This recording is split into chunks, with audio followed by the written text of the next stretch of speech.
శ్రీ గురుభ్యో నమః. మనం రామాయణం యుద్ధకాండ పారాయణ అవుతున్నది. ఇందులోని ఇంద్రజిత్తు చనిపోయిన తర్వాత రావణాసురుడు మిగిలిన రాక్షసులందరినీ తీసుకొని రామునితో యుద్ధానికి వెళ్ళాడు. రాముడు అందరి రాక్షసుల్ని చంపేస్తే ఆ చనిపోయిన రాక్షసుల భార్యలు ఇలా అనుకుంటున్నారు, ఈ నాశనానికి కారణం ఈ శూర్పణఖ, ఇది వచ్చిన దీని కోరిక వల్లే కదా, ఇది చెప్పడం వల్లే మనకి ఇలా జరిగింది కదా అని వాళ్ళందరూ కూడా ఇలా అనుకుంటున్నారు. ఆ రాక్షస స్త్రీలంతా కూడా ఇలా అనుకుంటున్నారు, ఈ శూర్పణఖ తాలూకా ఈ కోరిక వల్లనే ఇదంతటే మనకి జరిగింది. దీనికి ఈ శూర్పణఖ చాలా ముసలిది, దీనికి మన్మధుడు లాంటి శరీరం ఉన్నవాడు, సత్య గుణ సంపన్నుడు, సర్వభూత హితం కోరేవాడు కావలసి వచ్చాడా? ఏకపత్నీవ్రతుడైన రాముడి మీద ఆశపడి ఆయన అంగీకరించకపోతే సీతమ్మని చంపుతానని వెడితే వారు ముక్కు చెవులు కోసి పంపించారు. అప్పుడు ఖరదూషణాదుల దగ్గరకు వెళ్ళి రాముడు నా ముక్కు చెవులు కోశాడు అని ఏడుస్తూ చెప్పింది. వారు 14,000 మంది సైన్యంతో రాముని మీదకి యుద్ధానికి వెళ్లారు. ఆ ఖరదూషణులు వారందరినీ కూడా రాముడు చంపాడు.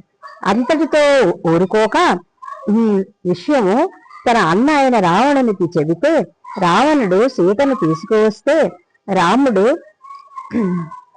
నాశనం అవుతాడు అని అనుకుంటుంది. కానీ రావణుడే నాశనం అయ్యాడు. దాని వలన సుగ్రీవుడు ఉపకారం పొందాడు.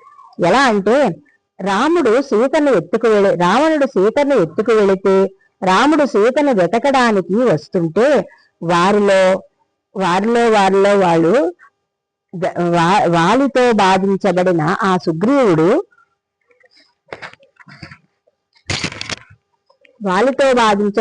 సుగ్రీవుడు కలిశాడు.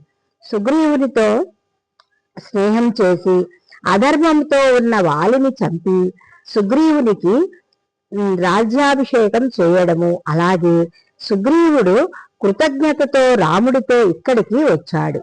విభీషణుడు అన్న రావణునితో సీతమ్మని రామునికి అప్పచెప్పు రాముని శరణువేడు అన్నా అని అన్నాడు.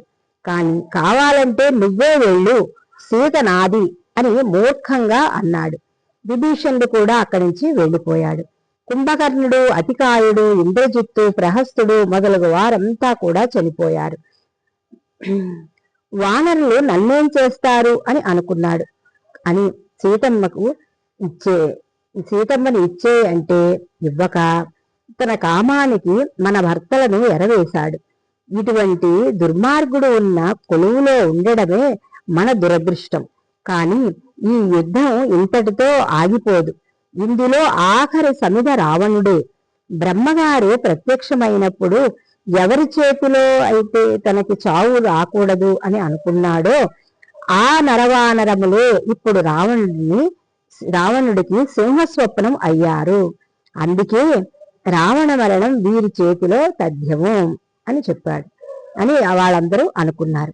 ఒకప్పుడు పరమశివుడు చెప్పాడు, వాల్మీకి రామాయణం యథార్థం, ఇందులో ఒక్క అక్షరం కూడా పొల్లు లేదు. తదుపరి అయిన ఇల్లాలు వంట చేయడానికి వంట సామానులు వాడినట్లు ఎక్కువ తక్కువలు లేకుండా మృదుమధురంగా ఉండేటట్లు చేసిన రచనకి అంత ప్రాధాన్యత ఉంటుంది. ఒకప్పుడు దేవతలందరూ కూడా పరమశివుని ప్రార్థించారు. రావణ సంహారం ఎలా జరుగుతుందా అని అంటే రావణుడిని రాక్షసులను చంపడానికి ఒక స్త్రీ అయోనిజ తనంత తానే ఉద్భవిస్తుంది.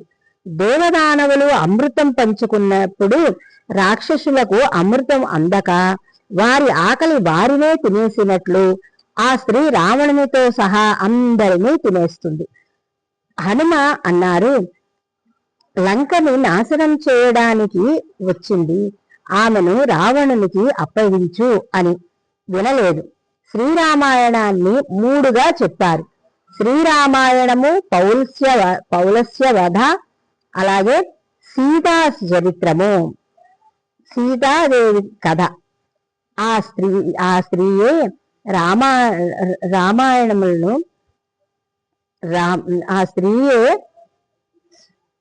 రామబాణములను తెగనార్చడానికి పంపించింది.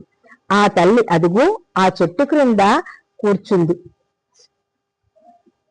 రావణాసురుడు రామబాణాలను తెగనార్చడానికి పంపించింది. ఆ తల్లి అదుగో ఆ చెట్టు కింద కూర్చుంది. హనుమని అనుగ్రహించింది. కామానికి వసులైన వీరందరినీ కూడా నచింపచేసింది. రావణుని అధర్మాన్ని తెలుసుకుని వెళ్ళిన వాడు ధర్మాత్ముడు విభీషణుడు ఒక్కడే. ఈ లంకానాశనాన్ని ముందుగా గ్రహించినవాడు. అందుకే విభీషణుడు ఇప్పటికీ కూడా చిరంజీవిగా సముద్రంలో ఉన్న కాంచన లంకలో రాజ్యాన్ని చేస్తూ రాజుగా ఉన్నాడు.